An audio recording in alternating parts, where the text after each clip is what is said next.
And in 9.3, we take a look at one last distribution. This is a very new one for us. It is not the normal distribution, and it's not really it's not even like it with the t-distribution style. It's a very different style of distribution that we need to use when looking at things involving the standard deviation. So this distribution is called the chi-square distribution. And first of all, it's got an interesting symbol. Chi-squared is another Greek symbol here, chi-squared. That's the symbol we'll use for the notation of the value.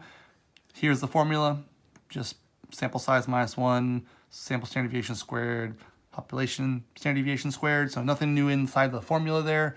We'll see more of that later on. That influences, though, the formula we're going to see on the next page. Now, with the chi-square distribution, it's kind of like the t-distribution in that it changes. It also relies on degrees of freedom. Okay, so, but notice here, it changes quite radically, quite a few different situations based on the degree of freedom we have.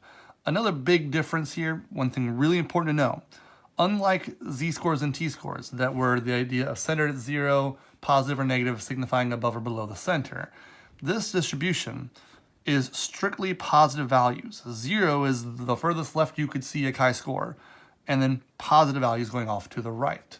So that's important to understand about what values we expect from a chi-square formula or from the chart we're going to be using. So just understand that, most importantly, about our chi-squared. The main reason is because think of this as being related to standard deviation describes spread, and standard deviation cannot be negative. You can have small standard deviations for tight data or large standard deviations for spread out data, but we've never seen a negative standard deviation.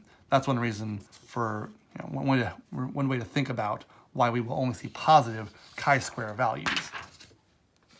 Now, as far as how to find them, it is very similar to the t-distribution.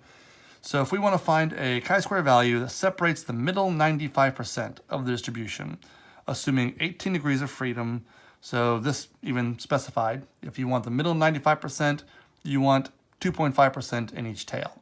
Now, again, there's not an easy way to draw a guaranteed chi-square distribution, but generally speaking, if you draw it almost like a right skewed curve, something like that, so, much more left, heavy on the left data, longer tail off to the right, that's the general way to represent the chi-square distribution, so that's the picture I'll draw.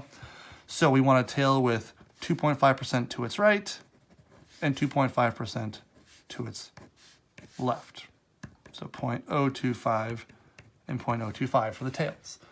And again, degrees of freedom, so they told us that was 18, so what they didn't tell us was this comes from a sample size of 19. But with our chart, with our chi-squared chart, it looks a little different. What's important to point out is, since this distribution is not symmetric, right? This is not a symmetric bell-shaped curve. We don't have, again, a positive and a negative. So we don't just have one z value, like we used to, that we needed to know. We need to know two entirely different numbers. So with this chart, what you'll notice is right here, there's a separation between, no matter what, we're talking area to the right, but we're either talking small numbers like 0.1, 0.05, 0.025 for that right tail, the tail that has very little area to its right. This one right here, right? That will have that alpha to its right. But the other tail is 1 minus alpha, right? It's the complement of it is what will be to its right, because this tail has alpha to its left, so it has 1 minus alpha to its right. So we would need these large numbers for alpha, right? This 0.9 here is the same idea as this 0.1. 0.9 is saying an alpha value, right? An area in this tail of 0.1, which means 0.9 to its right, okay? That's what's important here. This value here is always area to the right of that border line. So notice these are going to be symmetric. 10 area right or left, 5 area right or left, 2.5 area right or left, and so on.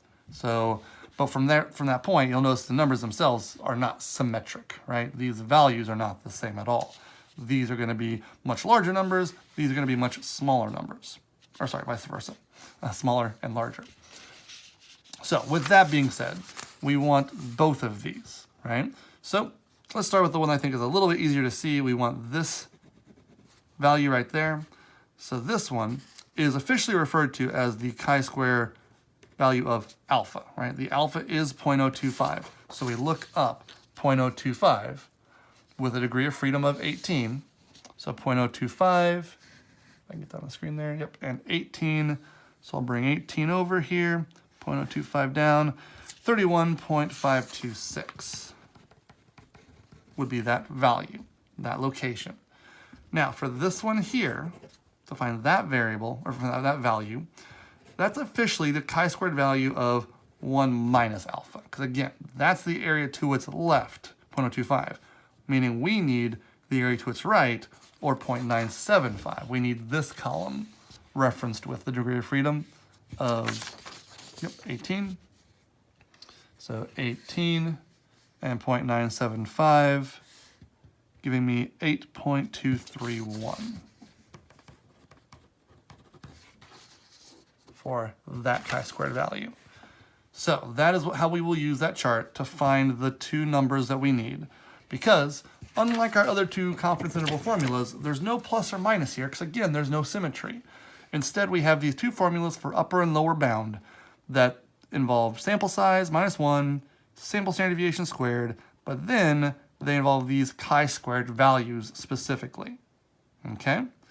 Also important to point out that this right here, these values, these are for the variance. To find the upper and lower bound for standard deviation, we will take the square root. Okay? So this is specifically for sigma squared, for the variance right now. Even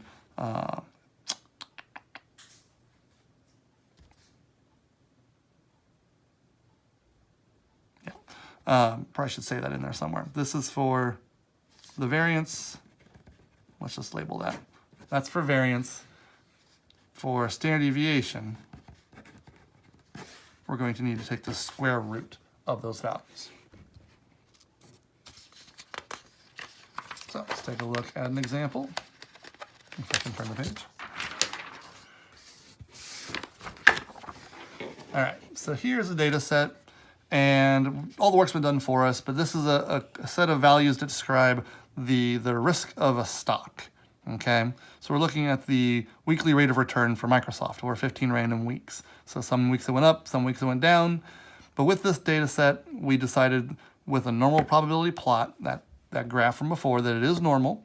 And we've also found the values of S and S squared. So all this is just kind of extra information for you.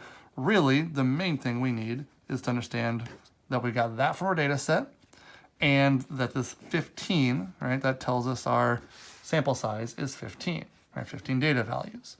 So from there, we're going to simply look at our formulas, and we know that for our lower bound and upper bound, we needed n, we needed s or s squared, really, either one, but we need those two chi-square values.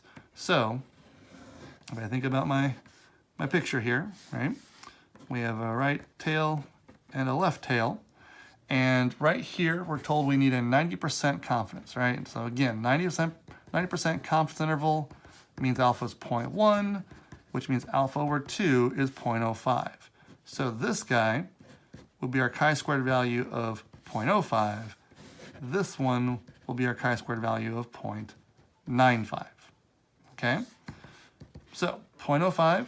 Also important here will be that our degree of freedom is 1 less than our sample size, so 14. So looking back at our charts, we've got our 0.05 column, degree of freedom of 14, bring that over, and that's 22.685. And then 0.95 column, 14 degree of freedom is 6.571. But now, something interesting to point out. Going back to our formulas, I'll even write them here for our lower and upper. So the lower bound formula, again, the numerator is the same. The denominator was the chi-squared value of alpha over 2. For the upper, it was n minus 1 s squared. And this is the one that was the 1 minus alpha squared. So as you plug in your numbers, n is 15 minus 1, so 14. S squared they gave us is 22.0659. Oops, sorry. So this number here, again, they gave it to us in the problem. Whether or not they give it to you, you can always just find it by actually squaring the sample standard deviation. So whether or not you're given that, you can just square S if necessary. But then when I go to divide this, it's divided by the alpha over 2 value. Well, that was the 0.05 value. That's this one. That's the right line, right? Our lower bound is being determined by our right line, but that will make sense. As I put that 22.685 here, and I'll write this over here for the lower, or for the upper, 22.0659. This needs to be divided by the 1 minus alpha over 2. Well, that's the 0.95. That's the 6.571.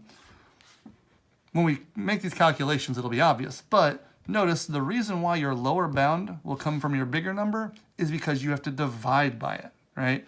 Dividing by the larger value will make this fraction smaller than this fraction where you're dividing by the smaller value. Understanding division or fractions makes that make sense. You get the same numerator, divide by a bigger number makes it smaller. Divide by a smaller number makes it bigger. So we'll throw those two into our calculator there.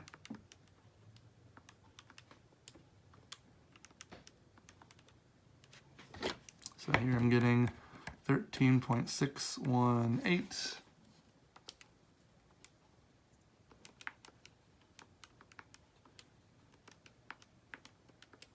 And there I'm getting 47.013. Now, keep in mind, these are the variances. And it said we're trying to measure the rest of the stock through the standard deviation. So from here, we will take the square roots.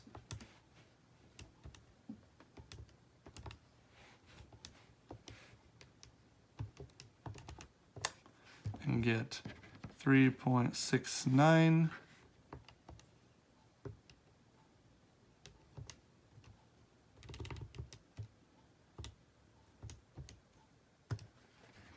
and 6.857.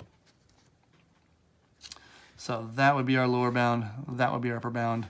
And I've kind of run out of room to write my sentence that the 90% confidence interval for the population standard deviation of the Microsoft stock is between those two numbers. I'll just write that on the blank page below here.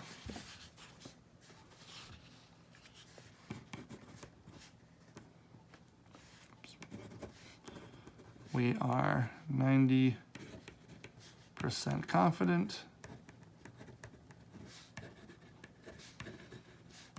that the population